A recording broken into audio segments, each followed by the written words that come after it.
the personality types that gravitate towards financial services, they're very good at the core elements of the business, but a great business needs those ancillary elements as well, right? You got to be harebrained every once in a while.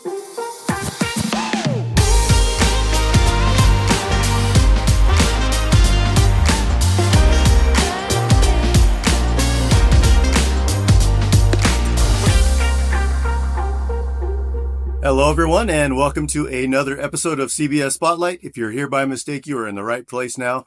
I'm Eric Alvarado, along with my co-host, Mr. Ted Hikes, and we are your friendly guides through this world of insurance and wealth management.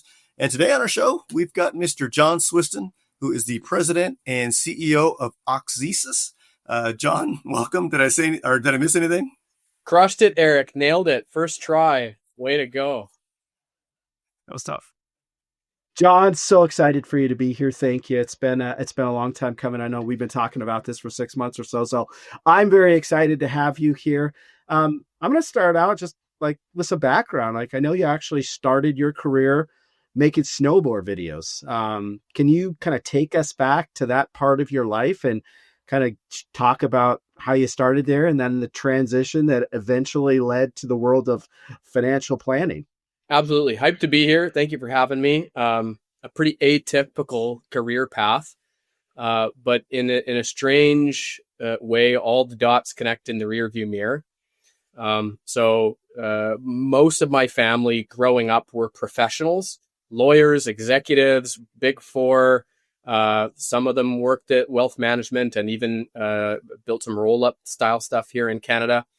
And I was that weird black sheep in the family. I fell in love with digital media, video cameras, snowboarding at like 10 years old in Winnipeg, Manitoba. It's flat as a pancake, cold as all get out. It's pretty much the worst place in the world to fall in love with snowboarding. Horrible. But I have a screw loose, I suppose. And so I followed it all the way to Whistler, British Columbia, which is like the mecca of professional snowboarding, at least in my opinion. I'm somewhat biased. Yeah, and so it was great. I had a 15-year run doing that. I suppose what happened is I cut my teeth in digital marketing and IT. You know, you have to wear all of the marketing hats, and it was the year we released our first snowboard video was basically the year the DVD died. So great timing, right? We had to reinvent the distribution channel on the fly, and it was all going online. And then I also, had to do cameras and storage and software and media and computers and wear all those hats as well. So without realizing it, I guess I built up some skills in both of those domains. And then 15 years into that career, the writing was on the wall that it turns out like snowboarding and like running across Canada premier tour parties is not the best way to make a long-term living. And I knew that I wanted to build a family and raise a family. I knew that I had a lot of catching up to do in the financial department. And so I moved back to Winnipeg with my tail between my legs. Of course, all of my professional family members are kind of, advised me into it and supported me through it, but very much kind of like they all saw the writing on the wall, right? So that was a hoot, and it was really nice to be supported by some serious professionals, and have those people as role models to look up to. And what happened at that time was I basically swore off of digital media production. When I did the snowboard stuff, I would do contract, corporate, commercial, conference, event coverage to kind of, keep the lights on, because making snowboard videos, doesn't pay that well, especially when you're producing your own. Yeah. And at that point, I basically decided that I was going to be a CFA. Okay. So I had always been interested in finance and investments, in asset management and wealth management. And so I dove headfirst into that pursuit. And I moved back to my hometown of Winnipeg at 33 years old. I really had no business network, right? It's like, I just showed up off a boat, everybody basically forgot about me here. So I did all the extracurriculars I possibly could. I got into a university program, our BCom program here at the University of Manitoba. The Asper School is quite well regarded in Canada. And I did case competitions and pitch contests and finance contests. I did the CFA Global Challenge. I did all the local stuff. I did the marketing group, the investment group, the investment. I did all that stuff, basically trying to make up for lost time, rebuild my business network here in Winnipeg, and figure out where do I belong professionally. And as I did that, I really gravitated towards the wealth management channel. And so at school, when I would get like group assignments, I was that guy who was like, let's go interview a bunch of wealh management firm founders and let's make our project about that. Exciting. Exciting, right? I don't know. But I had a lot of fun doing that.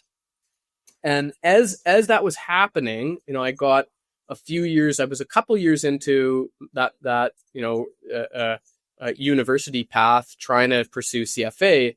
And two things really happened there. The first was that even though I had sworn off the contract work, it started to beat a path to my door.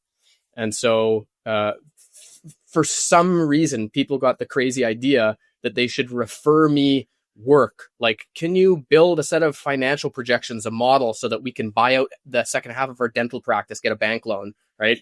Somebody said, John's your guy. And I was 33 years old. I lived in a 700 square foot side by side. When they approached me, my answer was, yes, I'll do that for you, right? Yeah. So I did some of that work, and then the work just kept coming, right? Can you evaluate and implement and integrate a CRM? Can you build us a website? Can you generate leads? Can you procure computers? Can you design and install a small office, home office network? Can you, those asks just kept coming. Can you produce videos for our computer science papers at the university? And so I just said yes to all that work because I needed to pay the bills, and I liked the work better than my startup day job. I worked at one of the biggest startups here in Manitoba called Skip the Dishes. Great company. But the second thing that happened was my mentor really got to know me, and he just realized, John, you will claw your eyeballs out if you are chained to an analyst desk for, the first 4 or 5 years of your career. That's not you. You are a founder. And so those two, things kind of converged. And I think that year Auxesys was founded. And the next chapter of it was that we service professional services firms here in our home province, a bit nationally. And we did both digital marketing and managed IT. And we had some very difficult market challenges in 23. I'll just put it that way. And I decided at the end of 23, some serious headwinds. I said, no more managed IT, which we were trying to build up. We'll come back to managed IT, but we're going to strictly focus on digital marketing. No more Canadian business development and no more other verticals. And at the time, wealth management was our number one vertical. And so thus our American RIA channel go-to-market was born. Crazy. That is interesting. Yeah. John, that's you've got such an interesting backstory, man. That's great how you guys have come to this point now. And I guess along that way, I'm sure you learned a lot. I mean, what lessons from the filmmaking and storytelling carried over to, how you help advisors communicate their story online today? Awesome. Well, maybe I'll respond with a question first. Any movie buffs in the crowd, guys? Yeah, you got a couple. Yeah. Awesome. Favorite genres? What do you guys like? This one's free, eh? We like the comedy stuff. I do anyway. So. Yeah, I think that's fair. I like comedy too. We'll go with that. Awesome. Any sci-fi fans in the crowd? Yep. Sure. Yep. There's some Star Wars nerds. Yep, absolutely. All right. So some shared ground. I also had kind of like an atypical approach into the world of snowboarding, obviously being from the prairies and not growing up in the mountains, but I also went to film school at the start of that career. That kind of really kicked it off. And so there are quite a few frameworks from that world, filmmaking and storytelling, that I would recommend anybody read about. Amazing content online. It's strewn across YouTube. We live in such an amazing era. You can just access incredibly high quality content about these things. But concepts and frameworks like the 3-act structure, like the hero's journey framework. Is anybody here familiar with the hero's journey framework? No. It's very similar to a 3-act structure. I think 8 archetypes, 12 stages, but it's basically the call to adventure. And so most highly effective stories follow that same structure. and have those same archetypes: the hero, the sage, the wizard, the trickster, the shapeshifter. There's very similar repeating patterns of narrative arc and key characters. And if you look around you, if you study those structures, then you look around you at anything, film, media, TV, pubs, the industry. This industry is an amazing example of those types of stories and archetypes. They are everywhere. And so Joseph Campbell wrote that book, The Hero's Journey, and he called it the meta myth, because it's the myth that pervades all myths. You can find that structure in the oldest stories. We are just, cognitively wired, physiologically conditioned to be attracted to and good at telling stories like that. The other big things I think carried over, this is more from snowboarding and less from traditional filmmaking, well, maybe both, is fun and adventure. That I think is really, really key. I gravitated towards your organization because you guys seem to be really great at having fun and enjoying each other's company. We do. Maybe a little too much, but yeah. Absolutely. And we just talked at the top of this call about, we can see it playing out in real time, right? We know some of the traditions and history of this industry, but it's an industry that really is dying. There is a huge call for an adventure. There's a huge call for change and narrative arc, huge call for fun. And it's not surprising that players like Future Proof are just seeing smashing success, right? It's not, to my way of thinking, it's not like, yes, it is partially a brilliant marketing strategy, but it's not like doesn't need to be too deliberate. It's what the human soul, spirit, and mind thirst for. So I would say embrace that. Whoever has the most fun wins is a great marketing trope. It comes from storytelling and filmmaking as well. So those are some. Systems thinking is another big one. So I know that you guys are probably pretty big into that. You definitely need it in quantitatively heavy industries, but systems thinking, first principles thinking, you might not always associate it with filmmaking, but it doesn't take too much to realize, like, to make a film set run, heavy logistics, heavy first principles, heavy fundamentals. But the key, and I think this is more so what we see play out in the world of filmmaking, is harmony, right? If you index on the systems thinking, you get systems thinking, with no real soul.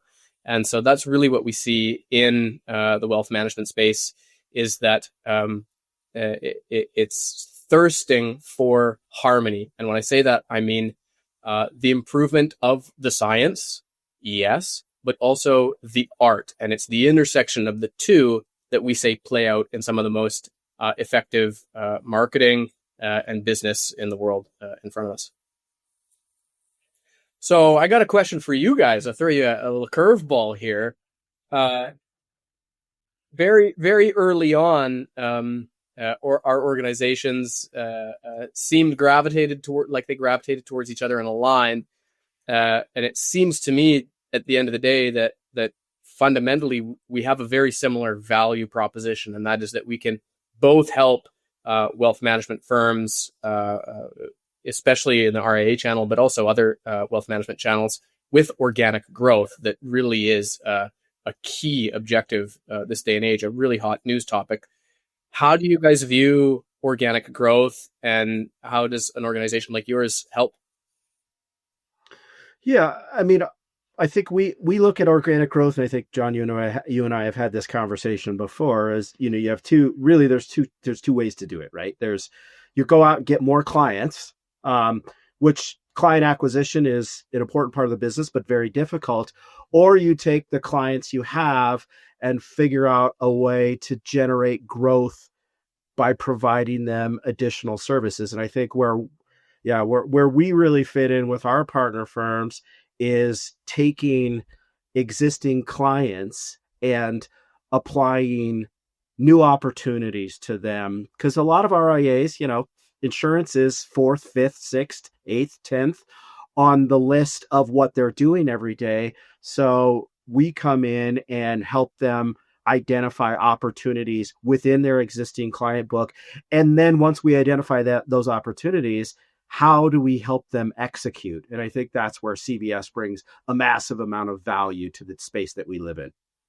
Amazing. I do have a follow-up if you'd allow me. And this one might hit the cutting room floor. I don't know. It was just the other day on LinkedIn. I can't remember who posted it, but it seems to be the hot topic. There is such a trumpeting of the role of the fiduciary and what it takes to be a fiduciary. Mm-hmm. And, I know that there's a lot of debate about how insurance and annuities fit in with that role. What is your perspective there? So I have my opinion, Eric. I don't know, I don't want to steal the floor from you, but no, go ahead. I mean, you're flowing. So I look at a fiduciary as, I believe that if you're a fiduciary, it's your responsibility to present your client with all the potential solutions. It's not necessarily your job to pick and choose what you present. But, and obviously we all have our opinions. But I feel like if I'm a fiduciary and I'm not presenting all the potential options and letting my client pick, educating them on what might be best. And that doesn't mean I'm not giving guidance as a fiduciary, but I believe it's my role, to present them with all the options, educate them, and then allow them and help them make the most appropriate decision for them. And that's how I look at it. And I think that includes, insurance is a big part of that. So, and that's, again, that's the world we live in. Eric, would you? Yeah, I mean, I think, making them aware of maybe potential pitfalls or holes in their planning designers, that they have out there is just a big portion of, how we can kind of, make sure that they're protected, make sure that they're hitting their goals, protect them from, blind spots that they may not know that they have. And just, putting those options in front of them, as you mentioned, and, they may not take them, but they just making sure they're aware that those situations are there. I think that's a huge part of what we do and kind of what we bring to the table. These advisors aren't focusing on that, as Ted mentioned, and that's kind of where we can bring in our value to saying, hey, by the way, there's this or that, that we can kind of plug in, into their situation. So that's kind of how I look at it, where we find, or provide a lot of value to the reps that we work with. So. Awesome. And it feels like the industry is starting to come around to really starting to integrate strategically into the role of the fiduciary advisors and platforms alike, ancillary services, especially insurance and annuities. Are you feeling that uptick? I think we are. I mean, the more firms we talk to, and it's interesting in the last, in the 4 years that I've been at CBS, the number of RIA firms that are welcoming conversations as it relates to insurance, it grows every day. I mean, we know that clients are asking about this. They're expecting more from their advisors. And that includes insurance, but, it's everything else from where should we have the wedding for our oldest daughter? What's a good spot for that? The expectation for a financial planner and a financial advisor today is so much different than it was even 10 years ago. So, we've just seen a massive shift, I think, in the market. And I think it'll continue to go that direction. Yeah, absolutely. Yeah, definitely more holistic than ever before, right? And it's growing. So definitely. Awesome. I would concur. It does not seem to be letting up anytime soon. Which is good. We all need we need it, right? So yeah. So John, you've said in the past, the wealth management industry has been shackled by regulation and blinded by the true essence of a great online presence. Can you dive into that and, explain what you mean by that? Yes, I think that most in an advisor seat or in an executive or a board member seat can see it well. And it's changed recently. But the strictures of regulation in wealth management, I know, have produced this mindset that being quick, being iterative, and moving at high velocity with your marketing, and especially your online marketing, is very difficult. I think that also combines with a couple of other features in the space, and I may get a bit controversial here, but I'm going to lay out our thesis here at Auxesys, the Auxesys thesis. Okay. we love the study of psychology and personality here, and I think it's pretty safe to say that a certain personality type gravitates towards financial services, right? And we'll just say a certain personality type gravitates towards making snowboard videos, let's say. And so the most harebrained people in the world usually don't gravitate towards financial services, right? People who are extremely high in trait openness, which is the creativity dimension, they usually go off and make films or ads for vacations to Fiji or start their own agencies or do all this wild stuff that honestly, frankly, has low levels of success. And to succeed, what you have to do is be able to blend domains and ideas and subject matter, right? And even in such a fashion as other people go like, I don't know where you're coming up with these combinations. These combinations don't make sense to me, right? And it's that orderliness dimension that is a great predictor of career track. And obviously financial professionals, right? Part of it is putting things in order, your financial world, right?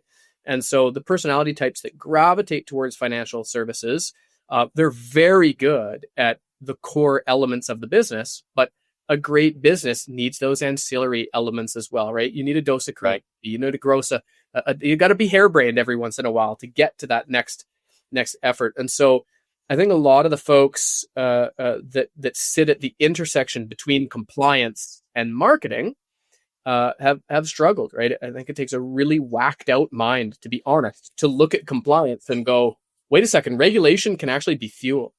Regulation, we can actually figure this out, systematize it, run the lead time, run it like software development, run it like other industries that have figured out problems this tricky. And we can actually use it, wield it as an advantage rather than a handbrake. And so that's part of it. And then I think another big part of it, which we may discuss a little bit more in the future, it really is the regulators themselves changing. And I think I know that there has been a great deal of discussion of the regulations themselves being too constrictive on the business, right? And so we know 2022, the SEC new marketing rule and big sweeping changes in areas like reviews and testimonials came out. And frankly, this is one of the key reasons why I am here, why I'm in the space, is that over my 20-year career and 25 years, 15 years of heavy digital marketing in this kind of new era, servicing professional services firms, I've always known since very early that online reviews and testimonials was a huge driver of online performance and therefore a growth lever. And this is a channel that's just now waking up to it. So shout out to my friend Whit Lanier over at Amplify. Check out some of his research. But when I entered the space about 22 months ago, reviews and testimonials were just at the thin edge of the wedge with very, very early adoption. And now we're to that second stage of adoption where it's starting to pick up. And I think we know where the puck is headed with this one. So I'm all about that. John's been very eye-opening. Thank you for taking the time today. We are running out of time for this particular episode, but I know there's a lot more to talk about, and we can't wait to get you back on for another episode to talk a little bit more in depth about how, how we can, where carriers are failing or where the companies are failing, where the market is, and kind of, exploring a little bit more about how, I guess, getting your ideas on how to make things better and how basically firms are going to win as we go forward, with marketing. So awesome. Absolutely, man. It's been an absolute pleasure and I really look forward to it. Amazing hanging out with you two fine gentlemen here today. Yeah, thanks, John.